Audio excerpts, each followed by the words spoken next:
ឥឡូវហ្នឹងពេជ្រខ្ញុំមាន3500ខ្ញុំនឹងយកវាមកចាប់ skin តកកយក skin តកកយកពេលចាប់តកកហើយធ្វើយើងបានខ្លាំងជាងមុនមែនទេអត់ទេកាក់ត្រែនឹងតកកគេដាក់ឲ្យចាប់ហ្នឹងមានដល់តែ4តកកមានទន្សាយមានអាមិនទន្សាយនិងអាមិនទន្សាយឥឡូវយើងដាក់9ពេជ្រសាក់មើលយើងមានសំណាងអត់9ពេជ្រលើកទី1ខុស19ពេជ្រលើកទី2នោះក៏ខុសដែរឥឡូវដាក់59ពេជ្រទៀតមើលវាត្រូវអត់វាខុសទៀតហើយវ៉ាវរំភើបនៅ99ពេជ្រទៀតខុសយក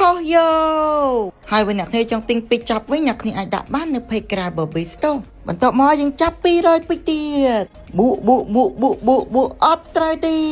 តឥឡូវវានៅតែ2ទេស្លាកាក់ជាមួយនឹងកន្លែងត្រូវតែមកមួយ300ពេជ្រហើយពេជ្រយើងចំណាយអស់400ពេជ្រហើយអ្នកគ្នា300ពេជ្រនេះត្រូវមិនត្រូវបួ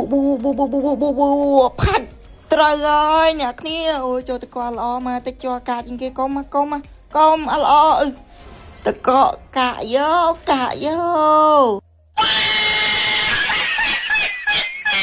ឥឡូវយើងចាប់ទៀតអ្នកគ្នាពេលយើងត្រូវម្ដងហើយគេឲ្យយើងចាប់សាមីហើយយើងចាប់9ពេជ្រនឹងលើកទី1បន្ទាប់មកវាអត់ត្រូវទៀតហើយគេដាក់19ពេជ្រលើកទី2ហើយវាខុសទៀតហើយគេដាក់លើកទី3ក៏នៅតែមិនត្រូវដែរលើកទី4ហើយត្រូវអត់ខុសទៀតអត់អីលើកទី5វានៅតែ3 slot ទៀតហើយអ្នកគ្នាម្ដង200ពេជ្រតោះលើកទី5ត្រូវមកក៏មិនអស់ពេជ្រច្រើនត្រូវអាកតាបួកអត់ត្រូវទេអញ្ចឹងដាក់លើកទី6ចូលអត់ចាប់ដល់អស់មែនអ្នកគ្នា600ពេជ្រអាចចំក្រោយចូលតកមួយណាបួកតកទុនសាយតកទុនសាយ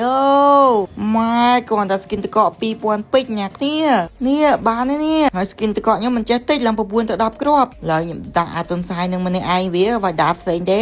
ដាក់ផ្លុកយកឯណានេះអ្នកគ្នាឡូយកអា skin តកនេះអ្នកគ្នាស្គាល់កន្លែងដើរលេងចាស់បានដឹងថា skin តកនោះវាកន្លែងដើរលេងចាស់ដំបូងគេទៅចេញតែយើងដាក់ទុនសាយតែទុនសាយយើងឡូជាងអញ្ចឹងវីដេអូយើងមានតែប៉ុណ្្នឹងទេបាយអ្នកគ្នាយើងជួបគ្នានៅវីដេអូក្រោយ